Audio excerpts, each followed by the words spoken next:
ब्रह्मचारी जी महाराज से सुन रहे थे कि यह सत्संग ऐसा दुर्लभ है, संत ऐसे दुर्लभ हैं कि गोस्वामी जी महाराज ने लिखा है कि जहां भी संत वास करते हैं वहां ब्रह्मा विष्णु महेश अपने अपने सहधर्मिणियों के संग पधारते हैं। विश्व उपकार हित व्यग्र चित्त सर्वदा त्यक्त मद मन्नु कृत पुण्य राशि यत्र तिष्ठन्ति तत्रैव अज सर्वहरि सहित गच्छन्ति क्षीराब्धिवासी। तो मैं आमंत्रित करता हूं ऐसे ही एक विद्वान वक्ता गुरु महाराज के कृपा पात्र साधना सरलता और के प्रतिमूर्ति स्वामी श्री अरविंद जी महाराज को। श्री सद्गुरु महाराज की जय। श्री सद्गुरु महाराज की जय। श्री सद्गुरु महाराज की जय। बहुत ही कम लोग जय ध्वनि किए। बहुत सज्जन अपने मुख को भी नहीं खोल पाए, इसलिए पंडाल के अंदर से एक रत्ती भी जय ध्वनि की आवाज़ नहीं आई। इसलिए श्रद्धा के साथ अवश्य ही गुरु महाराज की जय ध्वनि करने की कृपा कीजिए। बोलिए श्री सद्गुरु महाराज की जय। सदा रहूं संतोष में, धर्म आप दृढ़ धारे, आशा एक गुरुदेव की और चित्त विचार, बंदों गुरुपद कंज, कृपा सिंधु नर रूपरी, महामोहतम पुंज,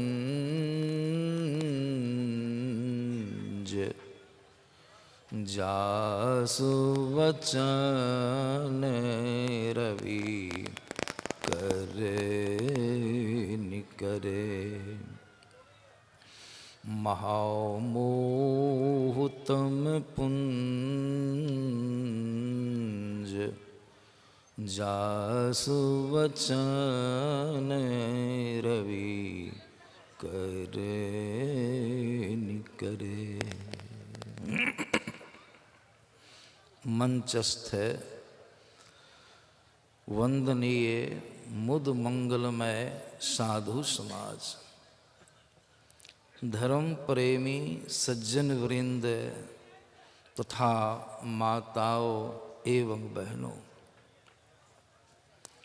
गुरु महाराज की महती कृपा से हम लोग सब कोई संत मत के सत्संग में उपस्थित हुए हैं और संतों के कल्याणकारी वाणियों को श्रद्धापूर्ण भाव से श्रवण कर रहे हैं। सत्संग के संबंध में मैं कभी कभी कहा करता हूँ कि यह सत्संग भक्ति का व्याकरण है। जिस तरह से कोई आदमी शुद्ध शुद्ध हिंदी बोलना चाहे तो उसको क्या करना होगा? सर्वप्रथम विचारणीय है, विचारिए क्या करना होगा। सब कोई कह सकते हैं, अगर शुद्ध शुद्ध हिंदी बोलना कोई चाहेगा तो उसको अवश्य ही व्याकरण शास्त्र का गहन अध्ययन करना होगा। बिना व्याकरण शास्त्र का अध्ययन किए, बिना व्याकरण को पढ़े अगर कोई हिम्मत करे कि हम शुद्ध शुद्ध हिंदी बोल लेंगे, कभी संभव है? बोल सकता है? नहीं। हाँ, बोलने के लिए उसका मुंह कोई रोक नहीं सकता है, वह बोलेगा जरूर, हिंदी बोलेगा, लेकिन शुद्धता नहीं रहेगी। शुद्ध शुद्ध कभी नहीं बोल सकता है, समझे? इसीलिए जिस तरह से शुद्ध शुद्ध हिंदी बोलने के लिए व्याकरण का अध्ययन करना अति आवश्यक है, तो शुद्ध शुद्ध भक्ति से परम सुख की प्राप्ति करने के लिए सत्संग करना उतना ही आवश्यक है, उससे भी विशेष आवश्यक है। बिना सत्संग किए कोई चाहेगा कि हम परमात्म तत्व को जान लेंगे, ईश्वर स्वरूप को जान लेंगे, अपना परम कल्याण कर लेंगे, यह कभी भी संभव नहीं है, कभी भी संभव नहीं। इसलिए तुलसीदास जी महाराज को कहना पड़ा, अपनी वाणी में उन्होंने बड़ा सुंदर दर्शाया। तुलसीदास जी महाराज कहते हैं, राम भगति के, राम कथा के ते अधिकारी, जिनको सत्संगति अति प्यारी। देखिए, अति विशेषण लगा हुआ है। जिस आदमी को अत्यंत प्रिय सत्संग है, उसी को राम कथा की का अधिकार प्राप्त होता है। आज जो राम कथा श्रवण करते हैं, भगवान शंकर की वाणी है। भगवान शंकर जी कहते हैं, बिनु सत्संग न हरि कथा। भगवान शंकर की अमोघ वाणी है, सर्वश्रेष्ठ सर्वोच्च स्थल पर उन्होंने सत्संग को रखा है। कहते हैं भगवान शिव जी, बिनु सत्संग न हरि कथा, और तेहि बिना, तेहि बिना, तेहि बिना माने सत्संग कथा सुने बिना, तेहि बिना मोह न भाग। आप मोह गए बिना, जब तक मोह अज्ञानता नहीं जाएगी, तो कहते हैं भगवान शंकर जी अपने अनुभव वचन में, तेहि बिना मोह न भाग, मोह गए बिनु राम पद। राम के चरणों में स्वरूपतः राम का ज्ञान, तत्वतः राम का ज्ञान उसको कदापि नहीं हो सकता है, कर्म जुड़ा हुआ है। भगवान में प्रेम करने के लिए, भगवान के तात्विक ज्ञान को प्राप्त करने के लिए, ईश्वर का स्वरूप प्राप्त करने के लिए, जन्म मरण के चक्र से छूटने के लिए भगवान शंकर ने कहा, सबसे पहला काम सत्संग। जब सत्संग होगा तभी कथा होगी, और जब कथा सुनेंगे अज्ञानता आपकी दूर होगी, और जब अज्ञानता चली जाएगी तो राम के चरणों में आपका सही अनुराग होगा।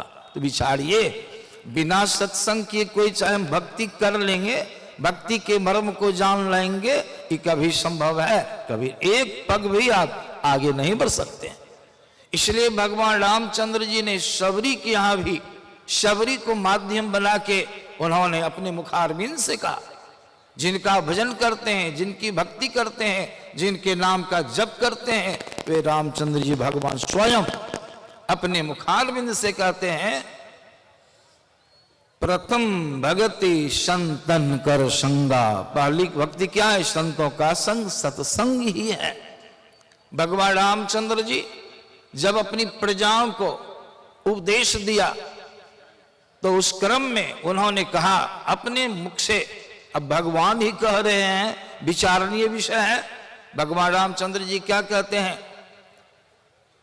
भगति स्वतंत्र सकल सुख खानी। जितने सुखों को आप चाहते हैं, सब सुख की खजाना परमात्मा की भक्ति है। लेकिन भक्ति मिलेगी कहां? भगवान रामचंद्र जी कहते, बिनु सत्संग न पावही प्राणी। जब तक प्राणी सत्संग नहीं करेगा, तब तक वह भक्ति को प्राप्त नहीं कर सकेगा। और जब तक भक्ति की प्राप्ति नहीं होगी, उसका कल्याण नहीं होगा, उसको परम सुख की प्राप्ति कदापि नहीं होगी।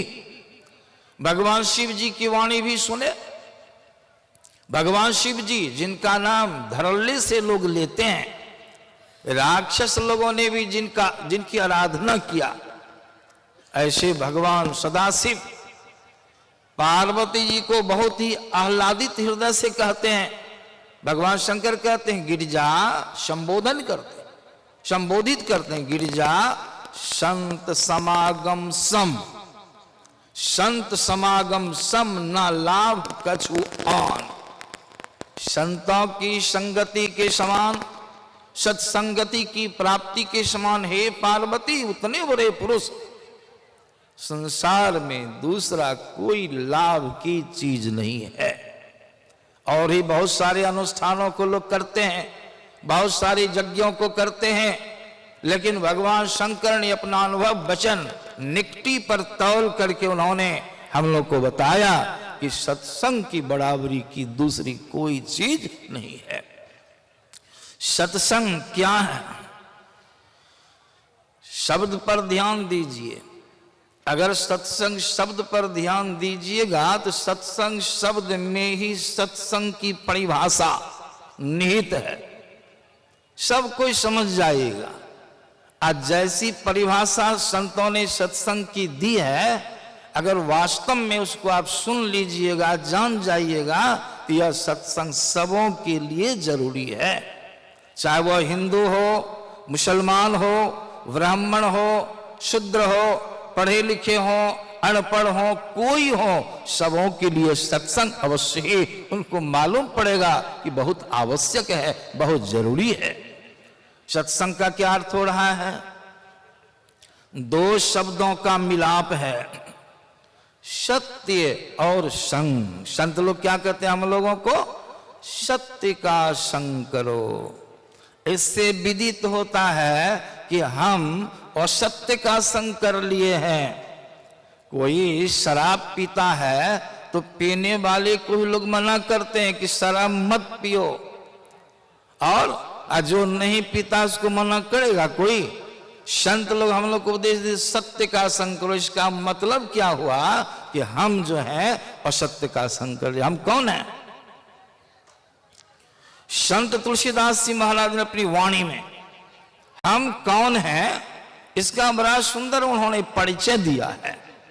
संत तुलसीदास जी महाराज कहते हैं हम लोग को मालूम नहीं है, लेकिन तुलसीदास जी महाराज ने अपने को जाना तो हम लोग को उन्होंने ज्ञान दिया। तुलसीदास जी महाराज कहते हैं ईश्वर अंश। हम कौन हैं? कोई जाति हैं, कोई रूप रंग हैं? नहीं, परमात्मा के अंश हैं। विशेषता क्या है आपकी? तुलसीदास जी महाराज कहते ईश्वर अंश जीव अविनाशी, आपका नाश नहीं होता, आप सत्य तत्व हैं। चेतन, आप चैतन्य स्वरूप हैं। जब तक शरीर के अंदर हैं, शरीर चेता हुआ है, शरीर बरकरार है, शरीर कार्यरत है, सारी इंद्रियां कार्य कर रही है। अमल, आप निर्मल हैं, मल रहित हैं। और अंतिम आपकी अंतिम विशेषता क्या है? सहज सुख राशि, सहज में ही आप सुख के भंडार हैं। लेकिन इन सारे विशेषणों से आपको लगता है कि हम विभूषित हैं? नहीं। ऐसा महसूस करते हैं कि हम अविनाशी हैं? नहीं। ऐसा महसूस करते हैं कि हम चैतन्य स्वरूप हैं? नहीं। क्या कारण है? स्वरूप ज्ञान में हम नहीं हैं।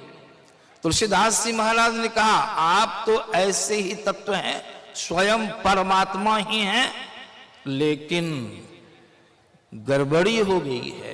क्या गड़बड़ी हो गई है? कहते सो ऐसे जो आप तत्व हैं सो माया बस भयो गुसाई। माया मन असत्य पदार्थ, आप असत्य के बस में हो गए हैं, असत्य के बंधन में बंध गए हैं। सो माया बस भयो गुसाई, अब बंधे हो, बंध गए हैं। कैसे? किस भांति?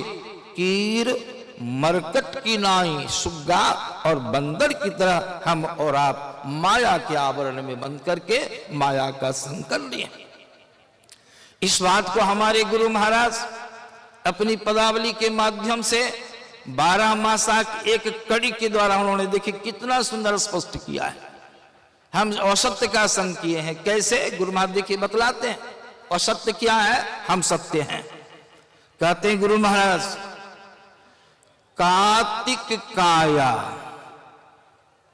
कार्तिक महीना उपदेश करते हैं, कार्तिक काया नीच माया, कार्तिक काया नीच माया, मूत्र बुंद से है बनो, माही पूरन मलन सौजो, जाय नहीं सकलो गनो। क्या हुआ? काया मन शरीर, कौन चीज से शरीर बना है? हमारे गुरुवान ने स्पष्ट किया, मूत्र बुंद से, मूत्र बुंद से शरीर बना है, जो बहुत ही मलिन चीज है, गंदी चीज है। कार्तिक काया श्री सदगुरु महाराज की जय। श्री आप लोग मंच की भी मर्यादा को बना के रखिए। श्री सदगुरु महाराज की जय। गुरु महाराज कहते हैं यह काया मन शरीर कैसे बना है? हम लोग विचार कर सकते, सभी कोई जानते हैं, माता की रज और पिता की वीर्य से यह शरीर बना है। कैसा है शरीर? कार्तिक काया नीच माया, मूत्र बुंद से है बनो, माही पूरन मलन सौजो, जाय नहीं सकलो गलो। उसकी गणना नहीं कर सकते, इसलिए अंदर में बहुत मल भरा हुआ है। अब गुरु महाराज स्पष्ट करता है, ऐसा शरीर है, नासवान है। कहते हैं ऐसो तन संग, ऐसो तन संग, ऐसे तन का, ऐसे शरीर का आपने संग किया है। आप परमात्मा के अंश हैं, परमात्मा से बिछुड़ करके, अलग होकर के आपने इसे तन का संग किया है। यह तन कैसा है? आप हैं सत्य, और संग कर लिया और सत्य का, और सत्य के संग से क्या कष्ट हो रहा है? या मरण धर्मा, जन्म धर्मा, इसका जन्म हुआ, इसका मरण होगा, और उसके साथ आप जो हैं, आपका तो नहीं जन्म हुआ नहीं मरण हुआ, लेकिन जन्म मरण के चक्र में आप पड़ करके इसका संग कर करके आप दुख भोगते हैं। इसीलिए संत महात्मा लोग कहते हैं, संतों से ऐसी क्रिया जानो जिस क्रिया के करने से असत्य, असत्य भी एक नहीं है, स्थूल सूक्ष्म कारण और महाकारण, इस चारों असत्यों से, चारों जड़ों से अपने आप को छुड़ाओ। आज छुड़ा करके सत्य स्वरूप परमात्मा जिसके तुम अंश हो, वो अंशी हैं, उस परमात्मा में जाकर के मिल जाओ, तो आत्मा का मिलन परमात्मा से हो गया। इसको कहते हैं एक नंबर का सत्संग। इन सारी बातों का ज्ञान अभी हम लोग को कहाँ हो रहा है? बाहर पंडाल में। इसलिए द्वितीय श्रेणी का सत्संग यह है, जब तक यह सत्संग नहीं करेंगे तब तक वह सत्संग नहीं कर सकते हैं। इसीलिए वेद भगवान की आज्ञा हुई, पहला काम सत्संग करो, दूसरा काम मानस योग करो, तीसरा काम ज्योतियों का योग करो, दृष्टि योग क्रिया करो, चौथा काम नादान सुनान की क्रिया करो। इन सारी क्रियाओं के माध्यम से सारे असत्यों से छूट करके तुम चेतन आत्मा परमात्मा में मिलोगे। जन्म मरण के चक्र से छूट करके तुम्हारा परम कल्याण हो जाएगा। इन्हीं शब्दों के साथ अपनी वाणी विराम देता हूं। श्री सदगुरु महाराज।